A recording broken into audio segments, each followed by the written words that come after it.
जगत अवलोकन न्यूज। कुछ कांग्रेसियों को तकलीफ हुई, उन्होंने बयानबाजी करी कि डीसी को धमका रहे हैं। उनको पता नहीं है तो भी मुझे मौका मिला फिर विधानसभा में जाने का, तो इन कांग्रेसियों को भी मुर्गे बनाने का काम किया। अब साथियों, कैसे किसान कमजोर हो, कैसे लोगों का ध्यान बटे, इसके लिए तो जात पात की राजनीति हो रही है। और किसान को कैसे कमजोर किया जाए, इसके लिए भी रोज नए नए षड्यंत्र रचे जा रहे हैं।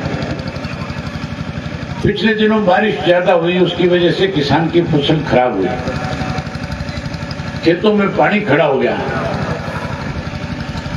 और जब इंडियन नेशनल लोकदल पार्टी की तरफ से सरकार को मेमोरेंडम दिए जा रहे थे, उसमें भी कहीं ना कहीं राजनीति हो रही थी। मेरे से पहले प्रधान जी ने आपके सामने जिक्र किया था कि रोहतक में जब मैं डीसी को मेमोरेंडम देने गया तो सरकार की तरफ से डीसी को हिदायत दे दी गई कि आप सब मेमोरेंडम लेने नहीं जाएंगे, जबकि हमने जो मेमोरेंडम तैयार कराया था वो डिप्टी कमिश्नर के नाम से था। डीसी अगर छुट्टी पे होता तो एडीसी लेकर के चला जाता, हमें कोई दिक्कत नहीं थी। डिप्टी कमिश्नर दफ्तर में बैठा था, उसने अपने एडीसी को और एसडीएम को भेज दिया। मैंने उनसे पूछा डीसी साहब कहाँ हैं, तो कहने लगे डिप्टी कमिश्नर तो मीटिंग कर रहा है। मैंने कहा एडीसी मेरे पास खड़ा है, एसडीएम मेरे पास खड़ा है, तहसीलदार खड़े हैं, ये डीसी मीटिंग किसके साथ कर रहे हैं? कर्मकों के साथ बैठ करके कोई मीटिंग कर रहा है क्या? मीटिंग तो अधिकारियों के साथ होती है।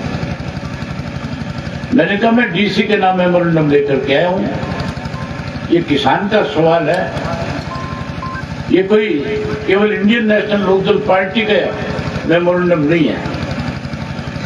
प्रदेश के किसान के खेत में पानी खड़ा, सरकार की जिम्मेवारी बनती है उस पानी को निकाले। मैंने कहा डिप्टी कमिश्नर को बुलाओ, वो आकर के मेमोरेंडम लेकर के जाए।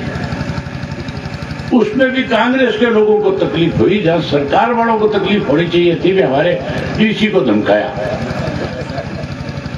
सरकार वालों के तो मान के चलो, उनको तो इस बात का एहसास था कि अगर तुमने अवैध सिंह के ऊपर किसी किस्म की कोई टिप्पणी करी तो फिर उसका बहुत करारा जवाब मिलेगा।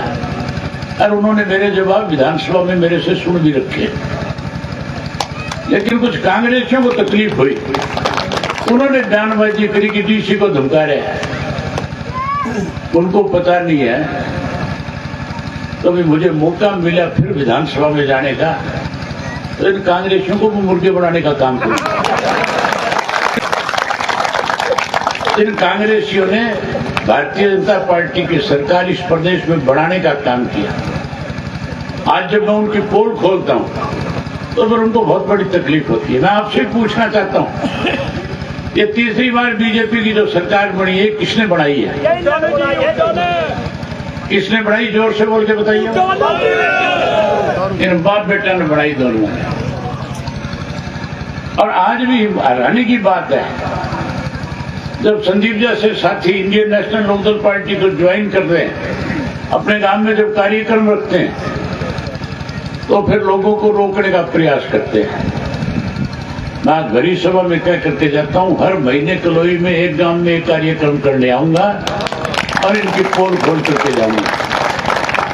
न केवल पोल खोलने का काम करूंगा, बल्कि लोगों के साथ जिस तरह से इन्होंने इनकी भावनाओं के साथ खिलवाड़ किया है, लोगों में जागृति पैदा करके जाऊंगा। और ऐसी एक मुहिम चलाऊंगा कि हर व्यक्ति इनके सामने खड़ा होकर के सवाल करेगा और पूछेगा कि किस डर और भय के कारण तुमने भारतीय जनता पार्टी को फिर से सत्ता में लाने का काम किया। साथियों, आप काफी समय से बैठे हो, मेरे भी आगे 2-3 कार्यक्रम हो रहे हैं।